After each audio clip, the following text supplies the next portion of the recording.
I had been dreaming about this cabin for years. Tucked away on a quiet hillside, it was my personal retreat, a place to escape the noise of the city and enjoy nature. Moving in was supposed to be peaceful, but that peace evaporated almost immediately, thanks to Karen and her HOA. No sooner had I unpacked the last box than a small convoy of HOA members arrived at my doorstep. Karen led the charge, clipboard in hand, radiating authority. "Welcome to the neighborhood," she said with a forced smile. "We just need to discuss some things regarding your property. It appears your cabin is not compliant with community regulations." I paused, giving her a polite smile in return. "I'm happy to discuss anything, but just so you know, I own this land outright." Her smile faltered. "Yes, but HOA rules are mandatory for all residents."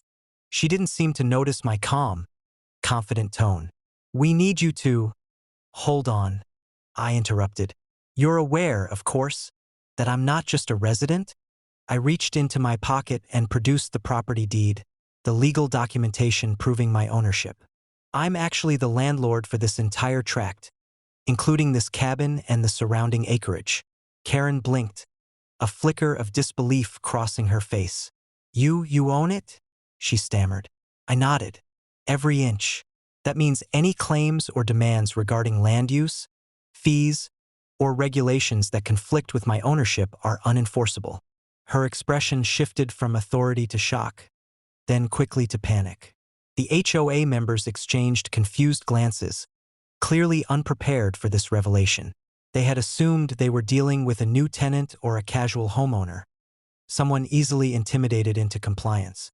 Instead, they were confronting the person who literally owned the ground beneath their feet. Karen tried to regain control, citing bylaws and supposed precedents, but I remained calm. "I understand your enthusiasm, but ownership comes with rights that supersede any HOA directive. If you have concerns, we can discuss them legally, but I will not be intimidated or forced into compliance that infringes on my property."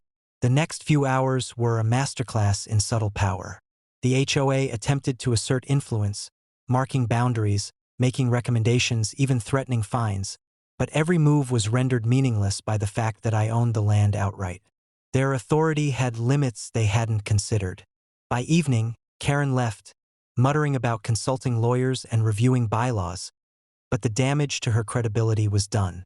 I had calmly and efficiently reminded them that true authority comes from ownership, not titles or titles on a clipboard. Over the following weeks, Karen's attempts to interfere diminished considerably.